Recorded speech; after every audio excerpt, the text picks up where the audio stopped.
Nassim, 19 ans et actuellement en formation BizDev. Asia, j'ai 20 ans et je suis en études de CSM, Customer Success Manager. Lina, 21 ans, je fais des études de communication audiovisuelle. Alors, je m'appelle Aïssatou, j'ai 33 ans et je suis en formation de Customer Success Manager. Donc, en gros, c'est des personnes qui s'occupent de la fidélisation client dans les entreprises. Sophia, j'ai 28 ans, je suis business developer depuis peu. Donc, business developer, c'est celui qui gère le portefeuille client d'une entreprise. Mathéo, 19 ans, et je fais des études de com, marketing et événementiel dans l'e-sport. Pour. Totalement pour. Complètement pour. Définitivement pour. Je pense que personne dirait non à 4 jours de travail pour 3 jours de vacances. Pour, forcément, des semaines plus courtes et des week-ends plus longs, qui dit non? Totalement. Ça dépend de quelle vie pro, mais ouais, je suis plutôt d'accord. Ah, mais carrément. Moi, je suis plutôt d'accord, je trouve qu'il faut savoir mettre la limite. Je suis d'accord.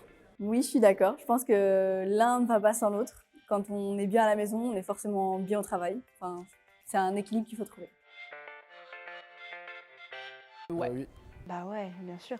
Ouais, parce que des journées plus chargées, des journées moins chargées, c'est important. Essentiel et des deux côtés. C'est essentiel pour l'employeur comme pour les employés. Je dirais pas que c'est essentiel, mais c'est un point important. C'est clairement mort. Carrément mort. Oui. Ouais, c'est impossible. Et définitivement mort, c'est pas possible parce que rien que déjà en tant que sales, on travaille avec des entreprises pour vendre leurs biens et leurs services. Et si on ne croit pas en leurs valeurs, enfin en leurs projets, on n'a pas les mêmes valeurs, bah, du coup ça fonctionne pas. Ah, job d'été, je suis pas trop regardante, mais si c'est pour long terme ou un truc qui me passionne et il n'y a pas que l'argent, ouais, quand même. Franchement, l'argent, donc la bonne ambiance de travail et un bon rythme de travail aussi. L'emploi du temps et l'enrichissement au niveau des compétences. Le premier, c'est le poste en lui-même. C'est vraiment important d'aimer ce qu'on fait, de kiffer. La seconde bonne raison, c'est l'environnement de travail. L'environnement, être dans une entreprise qui partage ses valeurs et dans laquelle on se sent bien et on peut se projeter. Et la troisième, c'est le salaire. Le feeling avec les collaborateurs de la boîte, je dirais l'environnement de travail et ce que la boîte fait, ce que la boîte propose. Le salaire, les avantages et le véhicule de fonction. Un bon feeling avec le recruteur, l'environnement du travail, donc les collègues, mais aussi les conditions dans lesquelles on va travailler, la possibilité de pouvoir évoluer. Des mauvais retours sur l'entreprise, de ceux qui ont travaillé et qui ont travaillé.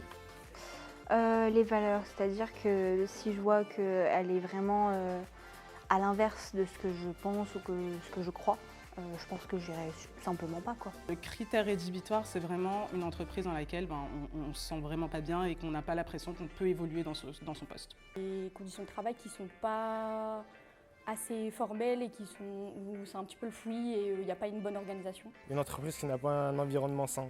Et une personne qui a un style de management trop autoritaire et qui me donne des ordres plutôt que justement d'essayer de trouver un terrain d'entente pour qu'on puisse avancer ensemble plutôt qu'avancer derrière quelqu'un. Partage les mêmes valeurs et qui a une bonne ambiance de travail au sein de l'entreprise. Une entreprise où j'ai une liberté créative, quand même, une certaine liberté créative. Pour moi, c'est une entreprise dans laquelle je me sens bien et qui partage mes valeurs. Du coup, une entreprise qui partage mes valeurs, une entreprise dans laquelle il y a un petit peu un côté social et où il y a de la compétitivité. C'est une entreprise qui partage mes valeurs, qui met en avant les soft skills, qui met en avant le côté humain. Mon entreprise idéale, c'est une entreprise qui va me permettre de m'épanouir et du coup de donner le meilleur de moi-même. Donc à travers des challenges, parce que c'est une entreprise très compétitive et qui est axée vraiment sur le côté humain.